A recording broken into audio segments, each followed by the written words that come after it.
Hey, what's going on everyone? In this video, I'm going to be reviewing my iPhone 7 Plus in 2019. So after owning this particular phone for over 3 years, I'll be giving you guys my overall opinion of this phone, and I'll also be sharing with you how it actually performs in 2019 as well. So the iPhone 7 was released in late 2016, and upon its initial release, it was actually quite controversial as the iPhone 7 was one of the first ever phones to remove the headphone jack. And for quite some time, Samsung and many other Android phones were actually ridiculing Apple for removing the headphone jack. But in recent months, pretty much all phones in 2019 now have no headphone jack, as this does allow the phone to have a larger battery life and also a larger footprint as well. But since that first speed bump, the iPhone 7 has become wildly popular, and it's actually one of the best-selling iPhones that Apple has ever sold, and I can see why.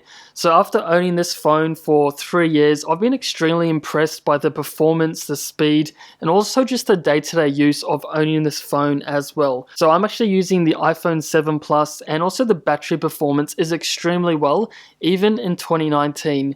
And with the recent iOS 13 update, I was actually a little bit afraid of updating my iPhone 7, as with my previous iPhones such as the iPhone 4, 5 and 6, they were actually quite slow after upgrading to the new iOS, especially after around 2 or 3 times. However, when it came to upgrading to iOS 13 with the iPhone 7 Plus, I surprisingly actually saw some speed improvements, which was a really awesome thing to see.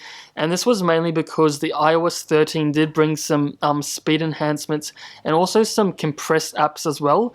So the opening of apps is actually a lot faster, and also going between apps is also a lot more fluid as well. So I can just go ahead and open a couple of apps just so you guys can get a rough indication of speed and performance in late 2019.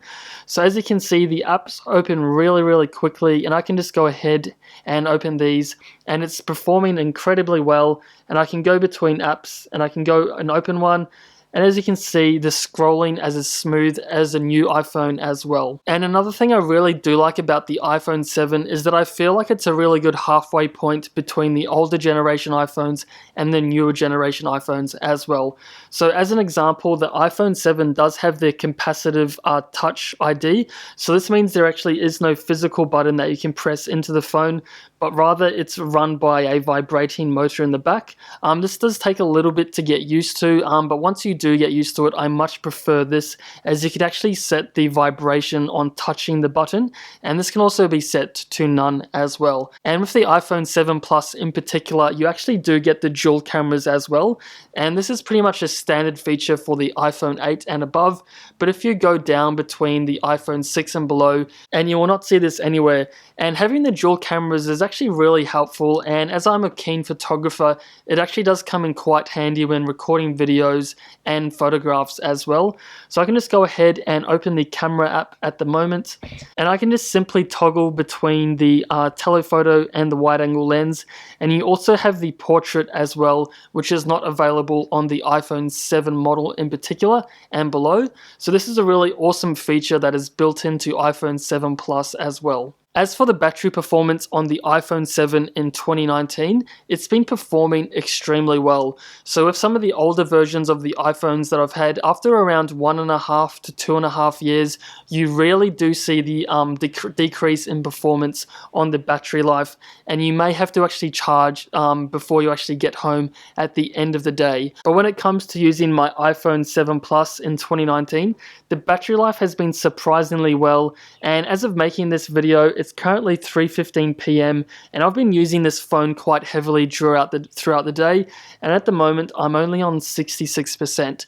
And also with the recent iOS 13 update, I've found that this has actually boosted the battery performance as well. So if you are looking to get an iPhone 7 in 2019, you can be pretty confident that the battery will get you through the day with heavy use as well. So would I recommend the iPhone 7 Plus in 2019? Well, as I'm using this phone, phone on a daily basis, and this is my daily driver, I definitely would recommend this phone in 2019, as you still get a lot of advantages such as a great battery life, a really good performance, and you also do get the dual camera if you do opt for the iPhone 7 Plus as well.